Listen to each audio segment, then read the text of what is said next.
Shostakovich was certainly well established in Russian musical life by 1934. The Nose of 1928, his first opera, was highly acclaimed.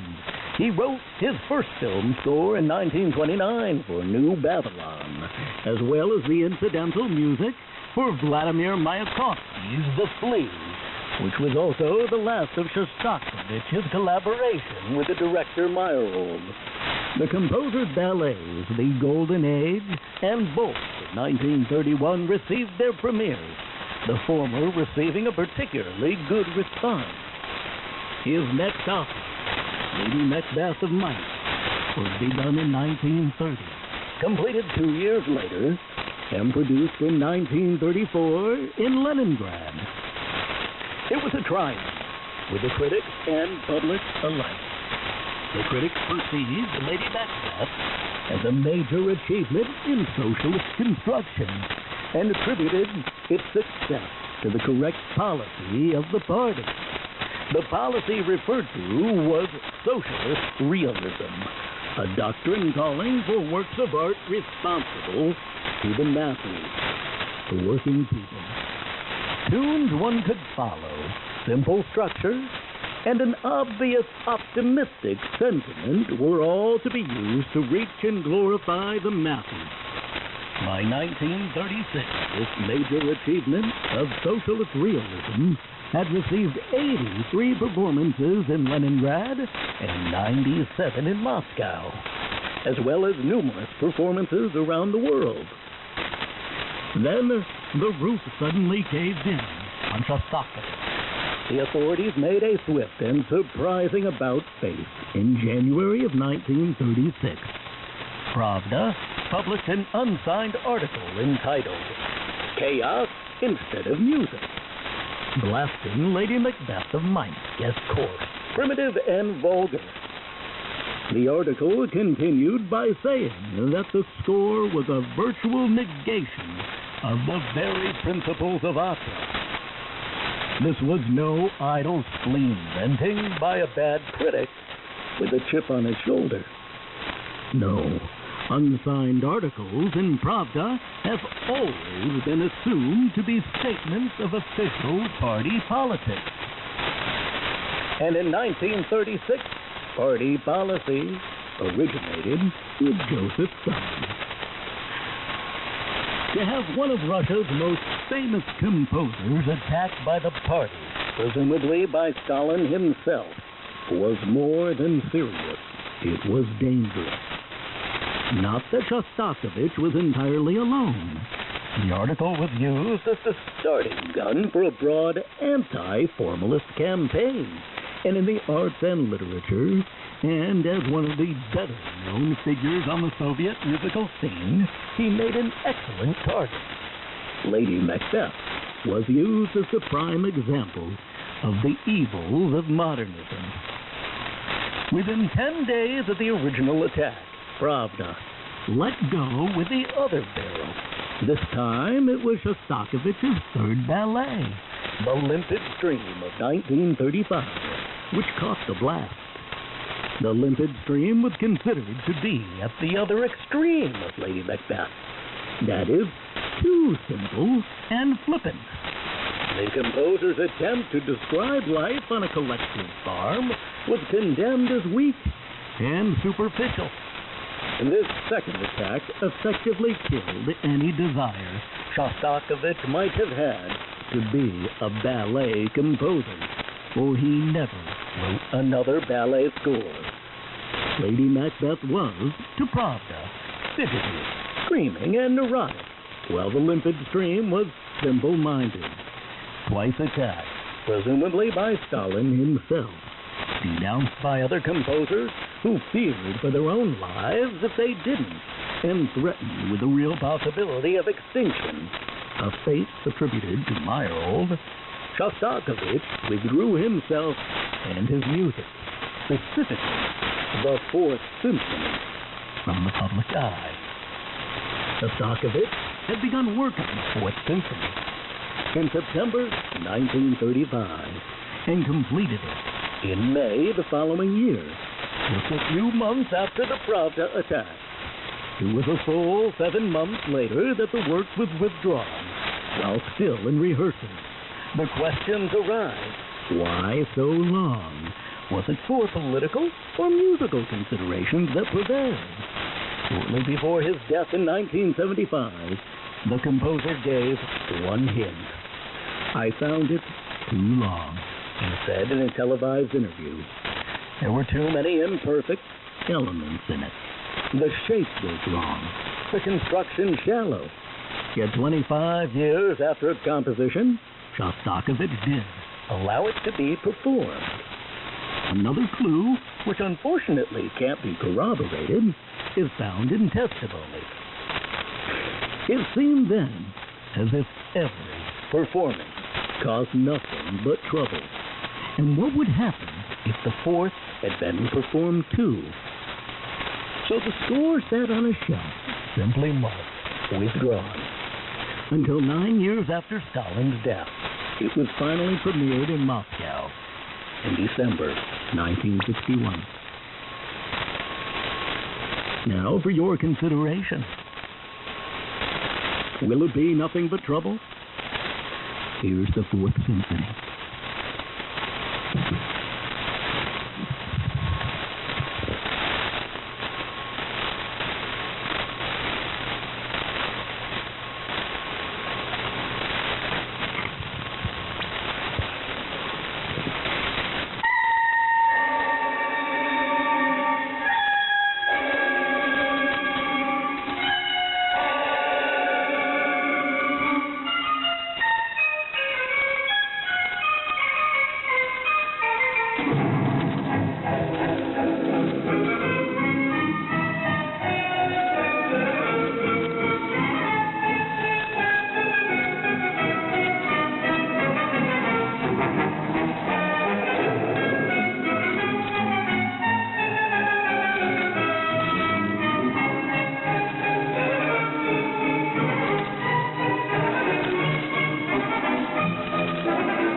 Shostakovich did little composing for almost a year after withdrawing the Fourth Symphony. This retreat served two purposes. The first provided time to do some soul-searching, to find a way for Shostakovich to compose on his own terms and not create a conflict with the government. That is Stalin's view. The other purpose was to take the heat off himself for a time. Another disaster so soon as anything he produced next would surely have been deemed, would have meant certain death. And in fact, death. Slowly, Shostakovich returned to the public eye. He began his Fifth Symphony in April of 1937 and finished it 3 months later. The premiere took place in November and was highly acclaimed by the official press and the public at large. The Fifth was described, presumably by the composer, as a Soviet artist's reply to just criticism. But there were no musical concessions made, save for the bombast of the last movement. The important thing was that the Fifth put Shostakovich on a sure footing with Stalin, at least for the time being. You've been listening to 77, Lima, Juliet, Sierra. The date is 28 July 2023. We broadcast live from Bookmaker Studio West. Thank you for listening, and remember, we are all behind enemy lines. Good night.